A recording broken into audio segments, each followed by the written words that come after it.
గిరిగారు ప్రజాకవి. ప్రజాకవి కాదు, పైపెచ్చు సహజ కవి కూడా.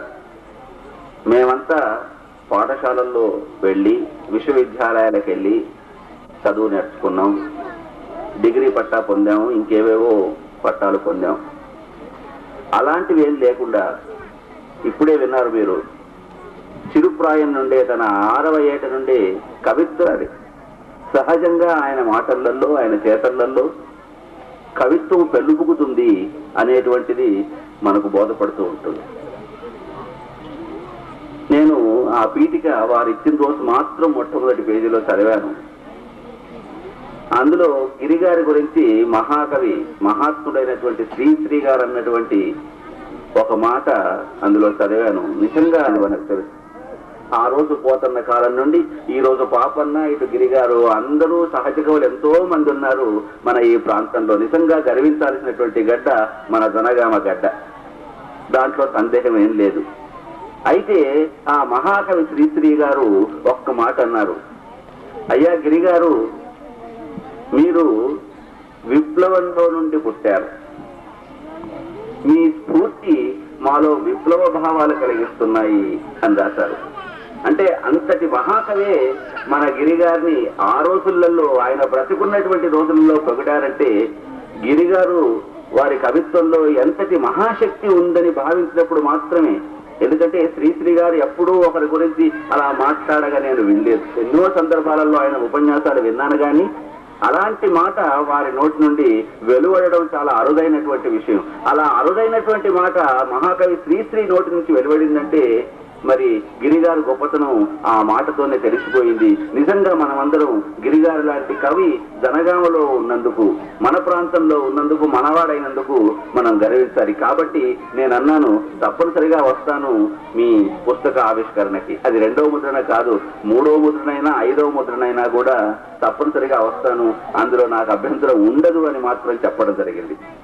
అన్నిటికంటే ముఖ్యంగా ఆ పుస్తకం పేరు అక్షరం. అక్షరం అన్నారు. నిజంగా ఈ రోజు అంటే విద్య, దాని ప్రాముఖ్యత మన పెద్దలందరూ ఇప్పటిదాకా చెప్పారు, నేను దాని గురించి చెప్పను. ముఖ్యంగా మన శ్రీరాములు గారు కూడా చెప్పారు, విద్య ప్రాముఖ్యత ఏమిటి, ఎందుకు చదువు నేర్చుకోవాలి అనేటువంటిది. ఇంతకాలం అయింది మనకు స్వాతంత్రం సంపాదించిన జరిగి, కానీ ఇంకా 55% మంది మన ప్రాంతంలో నిరక్షరాస్యులుగా ఉన్నారు. ముఖ్యంగా ఆడవాళ్లలో ఇంకా 70% మంది నిరక్షరాస్యులుగా ఉండడం నిజంగా అది మనమంతా తల వంచుకొని చింతించాల్సినటువంటి విషయం. ఇలాంటి దుస్థితిని నిర్మూలించాల్సినటువంటి అవసరం ఎంతైనా ఉంది. ఎందుకంటే దేశం యొక్క చదువుకున్నటువంటి వాళ్ళ సంఖ్య ఎంతగా ఉంటే ఆ దేశం అంతగా అభివృద్ధి చెందే అవకాశం ఉంటుంది.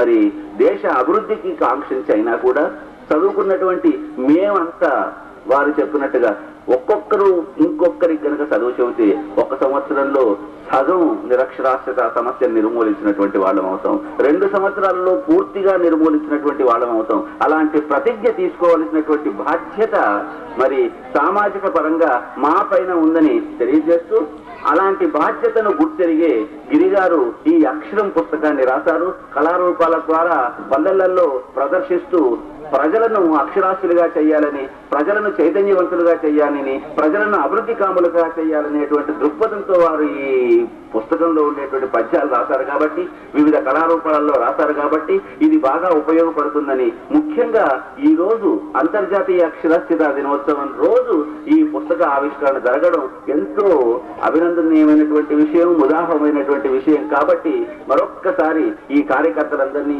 ముఖ్యంగా అభివృద్ధి సేవా సంస్థ ఈ కార్యకర్తలందరినీ, గిరిగారిని, వీళ్ళందరినీ అభినందిస్తూ, చాలా కాలాతీతమైంది కాబట్టి ఇంకా మన కవి గారు మాట్లాడాల్సినటువంటి అవసరం ఉంది. కాబట్టి మరొక్కసారి నా అభినందన తెలుపుతూ, ఇంకా ఎన్నో మంచి పుస్తకాలు, కవితలు ఇలాంటివి రాసి ప్రజలను చైతన్యం అందించాల్సినటువంటి బాధ్యత ఉందని తెలియపరుస్తూ, ముఖ్యంగా నాకు అవకాశం ఇచ్చి నాకే ఈ పుస్తకాన్ని ఆవిష్కరింపచేసినందుకు గిరిగారికి, కృష్ణకి, అందరికీ కూడా, మీ అందరికీ కృతజ్ఞతలు తెలుపుకుంటూ సెలవు తీసుకుంటున్నాను. జై హింద్.